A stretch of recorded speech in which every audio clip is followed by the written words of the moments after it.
नमस्कार माझ्या ज्ञानव्रती मैत्रिणींनो, बंधू भगिनींनो आणि श्रोत्यांनो. नमोस्तुते व्यासविशालबुद्धे फुल्लारविन्दायतपत्रनेत्र येन त्वया भारततैलपूर्णः प्रज्वालितो ज्ञानमयः प्रदीपः. ज्ञानाचा दिवा ज्यांनी विश्वामध्ये प्रकाशित करत ठेवला शाश्वत, अशा महर्षी व्यास आणि त्यांच्या व्यासपीठाला शिरसाष्टांग नमस्कार करते. प्रभू रामचंद्रांना परम आदराने वंदन करते. त्यांचे कृपाशीर्वाद घेऊन आपल्याला योगेश्वर श्रीकृष्णांचं स्मरण आज करायचं आहे. गुणाकरं सुखाकरं कृपाकरं कृपापरं सुरद्विषन्निकन्दनं नमामि गोपनन्दनं. नवीनगोपनागरं नवीनकेलिलं पटं नमामि मेघसुन्दरं तडित् प्रभालसत्पटं. श्री योगेश्वर भगवान की जय.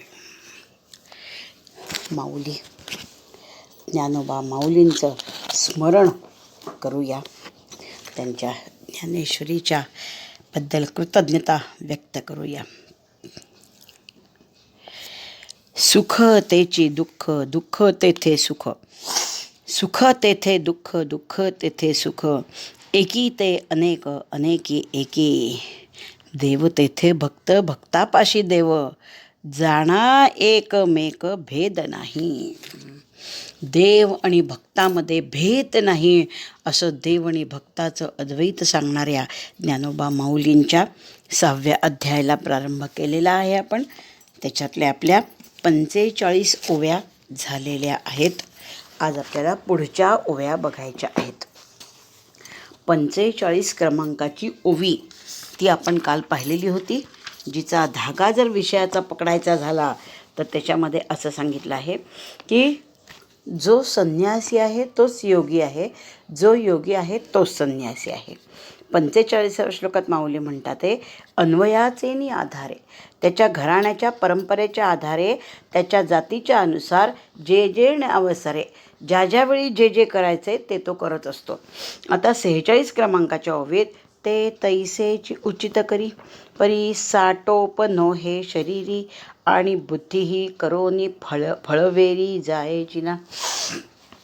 संन्यासी आणि योगी यांची ही लक्षणं आहे की त्याच्या घराण्याच्या परंपरेच्या आधारे, त्याच्या जातीनुसार त्याला ज्यावेळी जे करावं लागतं ते तैसेची उचित करी, ते तसंच तो योग्य प्रकारे करतो. घराण्याची जी परंपरा आहे, वंशाची जी परंपरा आहे, त्याच्या जातीमध्ये, धर्मामध्ये, वंशामध्ये, वर्णामध्ये जे जे सांगितलं आहे ते तो उचित करतो. परी साटोप नो हे शरीर, पण त्याचा अहंकार शरीरामध्ये नसतो. साटोप म्हणजे अहंकार, गर्व, अभिमान त्याचा नाही आहे की हे कर्म मी करतो, हे मी करतो. साटोप म्हणजे अहंकार नाही शरीरात. आणि बुद्धी ही करोनी फळवेरी जायची ना, आणि त्याची बुद्धीसुद्धा फळाकडे जातच नाही.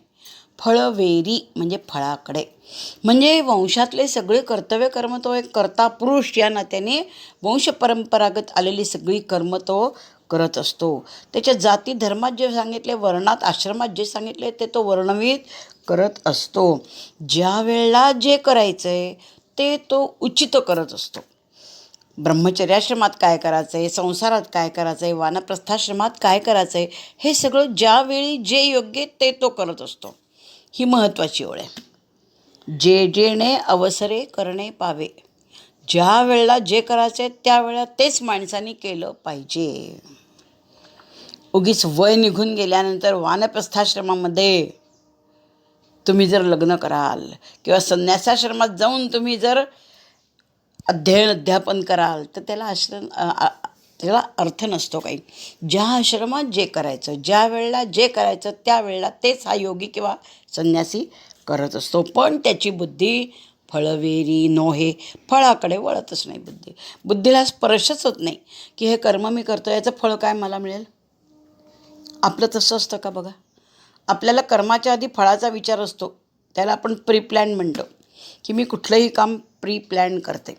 प्लॅन करते म्हणजे फळाचा विचार करतो आपण की हे जर मी एवढंसंही काम केलं त्याचं फळ मला काय मिळेल हा विचार असतो आधी, मग काम असतं. फळ जर त्याचं नगण्य असेल तर त्या कामात आपण टामटूम करतो ते काम, त्या कामाला जास्त महत्त्व देत नाही. तसं हे योगी आणि संन्यासीने प्रत्येक काम उत्तमच करतील, उत्तमच करतील, द बेस्ट. फळ काही का असेना, फळाकडे त्यांची बुद्धीच जात नाही. असा योगी आणि असा संन्यासी असतो. ओवी क्रमांक 47. ऐसा तोची संन्यासी पार्थागा परियेसी तोची भरवसेनिसे योगेश्वर. अरे पार्था, असा जो असतो जो आपल्या घरातली कर्म जातीनुसार वर्णाश्रमानुसार आलेली कर्म फळाची अपेक्षा न करतो तोच संन्यासी, तोच संन्यासी, तोच योगी. पार्थागा परियेसे, ऐक पार्था, तोच संन्यासी आहे, तोच योगी आहे. तोची भरवसेनी योगेश्वर. त्याला नुसतं योगी नाही म्हटलं, योगेश्वर म्हटलं आहे. योगी लोकांमधला तोच श्रेष्ठ आहे. कोण? हे नीट लक्षात घ्या श्रोते हो. कोण संन्यासी आणि कोण योगी आहे? जो आपली कर्तव्यविहित कर्मफळाची आशा टाकून करतो, त्याचा अहंकार बाळगत नाही, तोच संन्यासी, तोच योगी होय. भगवे कपडे घातले, अग्नी प्रज्वलित केला नाही, अंगाला राख फसली म्हणजे तो संन्यासी नाही आहे. तो ध्यानधारणा करतोय म्हणून तो योगी नाही आहे.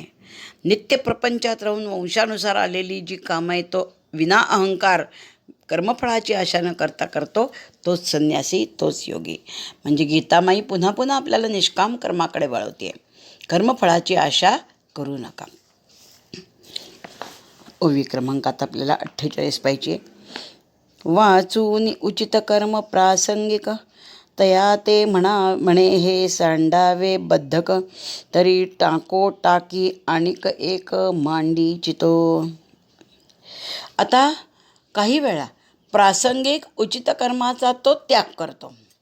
आता हे सकाम माणसाबद्दल बोललेत कदाचित माऊली. म्हणजे आपल्यासारखे सामान्य माणसं की जे कर्मामध्ये बुडालेले आहेत, ज्यांना अहंकार होतो, ज्यांना फळाची अपेक्षा असते, अशा माणसाबद्दल हे आहे. वाचून उचित कर्म प्रासंगिक, प्रसंगानुसार जे योग्य कर्म आहे ते तया ते म्हणावे सांडावे हे बद्धक. ते कर्म बंधनकारक आहे असं म्हणून आपल्यासारखे माणसं ते टाकून देतात. योगी नव्हे, संन्यासी नव्हे, सामान्य सकामकर्मी माणसं जे कर्मफळाची आशा करतात, कर्मात बुडालेले असतात, ते प्रसंगानुसार आलेलं योग्य कामसुद्धा बद्धक म्हणजे बंधन पडेल याचं म्हणून टाकून देतात. तरी टाको टाकी, पण ताबडतोब लगेच. टाको टाकी म्हणजे दुसऱ्या क्षणाला लगेच. आणि एक मांडीची तो लगेच तो दुसरं कर्म करतो. टाको टाक दुसऱ्याच क्षणी आपण वापरतो व्यवहारात शब्द. टाको टाक तो आला आणि गेला, म्हणजे लगेच आला आणि लगेच गेला. म्हणजे हे सामान्य माणसं जी असतात ती प्रसंगानुसार उचित कर्म त्यांच्यासमोर जर आलं तर हे मला बंधनकारक पडेल, हे बंधनकारक कर्म आहे असं म्हणून त्याचा त्याग करतात. पण लगेच कर्माचा त्याग करत नाही, लगेच दुसरं कर्मही करतात. टाको टाक दुजे मांडीची दुसरं कर्म करतात. ही सकामकर्मी लोकांची गोष्ट ठरते हो. बद्धक कर्म ते टाकतात, असं वाटतं त्यांना की हे बद्धक आहे, आणि ताबडतोब दुसरं कर्मसुद्धा ते सकामकर्मी करत असतात. कर्माचा त्याग हा संन्यासाचा खरा अर्थ नाहीच आहे श्रोते हो. निष्काम फळाची म्हणजे निष्काम कर्म करणं हा त्याचा खरा अर्थ आहे. ओवी क्रमांक 49. ओवी क्रमांक 49. जैसा क्षाळूनिया लेप एक सवेची लाविजे आणिक तैसेनी आग्रहाचा पायिक विचंबे वाया. जैसा क्षाळूनिया, त्याला उदाहरण दिलं आहे की सकामकर्मी लोक त्यांना उचित असलेलं कर्मसुद्धा बंधनकारक पडेल असं म्हणून टाकून देतात आणि ताबडतोब दुसरं कर्मही करतात. त्याला उदाहरण दृष्टांत दिला आहे. जैसा क्षाळुनिया लेप एक, अंगावर आपण लेप लावतो, उन्हाळ्यात चंदनाचा लेप लावतो. सुंदर मुली त्वचा सुंदर राहावी म्हणून वेगवेगळे लेप शरीरावर लावतात. तर एक लेप लावला की तो क्षाळुनिया तो धुवून टाकतात थोड्या वेळाने, काय 1 तास 1.5 तास ठेवायचा तो लेप, तो क्षाळून या लेप एक सवेची लावी जे आणि ताबडतोब दुसरा लेप लावतात. म्हणजे एक लेप धुवून टाकतात, मग त्वचा आणखी सुंदर व्हावी म्हणून दुसरा लेप लावतात. सवेची लाविजे आणिक तैसेनी आग्रहाचा पायिक विचंबे तया. त्याप्रमाणे म्हणजे एक लेप टाकून दुसरा लेप जसा लावला जातो त्याप्रमाणे कर्म सोडण्याचा आग्रह हा विचंबे वाया, हा निरर्थक वाया जातो. कारण एक कर्म सोडलं तरी लगेच दुसरं करतोच ना तो. म्हणजे कर्म सोडण्याचा आग्रह त्याचा वृथा आहे ना. की एखादं कर्म बाधक वाटतंय तुम्हाला, सोडून दिलं मग कर्मच सोडून द्या. पण तसं नाही, तो कर्म करतच राहतो. म्हणजे हे वर्णन श्रोते हो दोघांनाही लागू आहे असं मला तरी वाटतं, योगी आणि सामान्य माणसं. कारण योगी कर्म सोडत नाही, फक्त तो कर्म फळ ठेवत नाही. आणि सामान्य माणसं कर्म करतात आणि फळाची अपेक्षा करतात. आता इथे म्हटलं आहे जसा एखादा लेप धुवून टाकावा आणि दुसरा लेप लावावा, त्याप्रमाणे एखादं बाधक कर्म सोडण्याचा आग्रह हा निरर्थकच ठरतो. कारण ते बाधक कर्म सोडलं की लगेच दुसरं कर्म केलं जातं. सामान्य माणसाकडनं फळासहित दुसरं कर्म केलं जातं. योगी आणि संन्यासी लोकांकडनं फळाची आशा न ठेवता दुसरं कर्म केलं जातं. म्हणजे कर्म दोन्हीही करतात. आपल्यासारखे सामान्यही करतात, संन्यासी आणि योगी पण करतात. फक्त संन्यासी आणि योगी फळाची अपेक्षा अजिबातच ठेवत नाही आणि आपण फळाची अपेक्षा ठेवून कर्म करत राहतो. ओवी क्रमांक 50. गृहस्थाश्रमाचे ओझे कपाळी आधीची आहे सहजे, की तेची संन्यासे वाढविजे सरिसी पुढती. आधीच आपल्या डोक्यावर गृहस्थाश्रमाचं ओझं आहे. आपण सगळ्यांनी गृहस्थाश्रम स्वीकारला आहे, विवाह केला आहे, प्रपंच स्वीकारला आहे. त्या प्रपंचातल्या दैनंदिन विहित कामांचं ओझं आपल्यावर आहेच ना. पत्नी आहे, मुलं बाळं आहे, मुलाबाळांसाठी केलेली कर्तव्य कर्म आहे, घरातली कामं आहे, बाहेरची कामं आहे. तर हे गृहस्थाश्रमाचं ओझं असताना कपाळी आधीची आहे सहजे, आपल्या डोक्यावर हे गृहस्थाश्रमाचं ओझं आधीच असताना की तोची संन्यासी वाढविजे सरिसी पुढे. मग हा संन्यासी काय करतो, ते प्रपंचाचं जे ओझं आहे त्याच्याबरोबर संन्यासाश्रमातले कर्तव्यसुद्धा तो आपल्यावर वाढवून घेतो. आता हे संन्यासाचं वर्णन आहे की सामान्य माणसं आपल्यासारखी गृहस्थाश्रमातलं ओझं आनंदाने बाळगतात, आनंदाने मिरवतात की वा वा मी प्रपंच करतो आहे, मी गृहस्थाश्रमी आहे. त्याचा त्यांना कंटाळाच येत नाही. आपल्याला आपल्या संसारातल्या कामांचा कंटाळा येत नाही. त्याच्यात आपण आकंठ बुडालेलो असतो. बायका तरी कमीत कमी आनंदाने मिरवतो आपण आपला प्रपंच. मला हे करायचं आहे, मला ते करायचं आहे, त्याच्यात आपण आनंदाने बुडालेलो असतो. पण हा संन्यासी जो आहे हा त्याच्याजवळ तो प्रपंचात असतो. प्रपंचाच्या कामाचं ओझं जरी त्याच्यावर असलं तरी तो पुढे संन्यासाश्रम स्वीकारतो आणि संन्यासाश्रमातल्या कर्तव्यांचं ओझंही तो वाढवतो आणखी. कारण संन्यासाश्रमात काम नाही असं नाहीच आहे ना. संन्यासाश्रमात सुद्धा कर्म आहेच आहे, फक्त ते निष्काम आहे. म्हणजे हा संन्यासी प्रपंचातलं ओझं शिरावर असताना संन्यासाश्रमातल्या कर्तव्यकर्माचं ओझं आणखी आपल्या मस्तकावर वाढवून घेतो. म्हणजे संन्यासालासुद्धा कर्म असतात, फक्त ती निष्काम असतात. हे पुन्हा पुन्हा माऊली सांगतात आहे. अर्थ पुन्हा एकदा पहा. गृहस्थाश्रमाचं ओझं कपाळावर आधीच असताना हा संन्यासी जो आहे संन्यास घेऊन संन्यासाश्रमातल्या कर्तव्यकर्माचं ओझं अजून वाढवतो. म्हणजे संन्यासाश्रमातसुद्धा कर्म आहे. ओवी क्रमांक 51. म्हणून अग्निसेवा न सांडिता कर्माची रेखा नोलांडिता आहे योग सुख स्वभावता आपणपाची. म्हणून अग्निसेवा न सांडिता, वरती सांगितले व्यासमहर्षींनी, न निरग्निर न चाक्रिय. म्हणजे अग्नी प्रज्वलित केला नाही म्हणून तर संन्यासी होत नाही, कर्म केलं नाही म्हणून तर संन्यासी आहे असं होत नाही. त्याचाच अनुवाद माऊली करताय.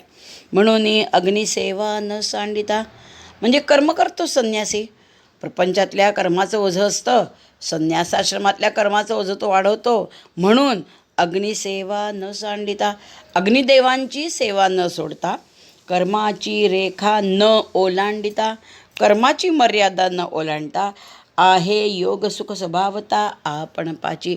योगाचं सुख आपोआप त्यांना मिळतं, संन्यासाचं सुख आपोआप त्यांना मिळतं. म्हणजे घरात राहून प्रपंचात राहून अग्नीची सेवा करून कर्म करून त्यांना संन्यासाचं आणि योगाचं सुख मिळत असतं. श्रोते हो, संन्यासी लोक प्रपंचात जरी असले तर त्यांनी अग्नीची सेवा करावी, म्हणजे तिन्ही त्रिकाळ यज्ञ करावा. जरी तिन्ही त्रिकाळ नाही तरी कुठल्या तरी एका पवित्र समयी अग्नीला आहुती द्यावी, अग्नीचे मंत्र म्हणावे, अग्नीची स्तुती करावी, अग्नीची सेवा करावी आणि कर्माची रेखा ओलांडू नये. कर्माची जी मर्यादा घालून दिली तुम्हाला, गृहस्थाश्रमात हे कर्म करायचे आहेत, प्रपंचात ही कर्म करायची आहेत, संन्यास घेतला तर ही कर्म करायची आहेत, त्या कर्माची मर्यादा रेषा ओलांडायची नाही. मगच त्याला योगाचं सुख आणि संन्यासाचं सुख मिळत असतं. म्हणजे संन्यासाला आणि योगी होण्यासाठी अग्नी प्रज्वलित केला नाही पाहिजे असा काही नियम नाही आहे. उलट अग्नीची सेवा केली पाहिजे, कर्म केली पाहिजे, फक्त कर्मफळाची आशा सोडायची आहे. असा हा योग आणि संन्यास याचं खूप सखोल स्पष्टीकरण माऊली करतात आहे. आपल्याला गीतेत फक्त एवढंच मिळतं की कर्म आणि योग संन्यास आणि योग सारखंच आहे, पण ते कसे सारखे आहेत तर ते आशेसारखे आहेत की कर्म करा पण फळाची आशा ठेवू नका, अग्नी प्रज्वलित करा, कर्म करा पण फळाची आशा ठेवू नका. तोच योगी आणि तोच संन्यासी असतो. श्लोक क्रमांक 2. यम संन्यासमिति प्राहुर्योगन्तं विद्धि पांडव नह्य संन्यस्त संकल्पो योगी भवति कश्चन. यम संन्यासम प्राहु, ज्याला संन्यास म्हणतो, यम म्हणजे ज्याला संन्यास म्हटलं जातं, तम योगम त्यालाच योगाचं जाणून घे पांडवा. पंडुपुत्रा अर्जुना, ज्याला संन्यास म्हटलं जातं तम योगम विद्धी, त्याला तू योग आहे असं समज. नह्य संन्यस्त संकल्पो योगी भवति कश्चन. संकल्पाचा त्याग केल्याशिवाय कोणीही संन्यासी आणि योगी बनत नाही. संकल्प शब्दाचा अर्थ आहे कर्मफळाचा त्याग. कर्मफळाचा त्याग केल्याशिवाय कोणीही योगी आणि संन्यासी बनत नाही. थांबते थोडा वेळ. इत्यलम.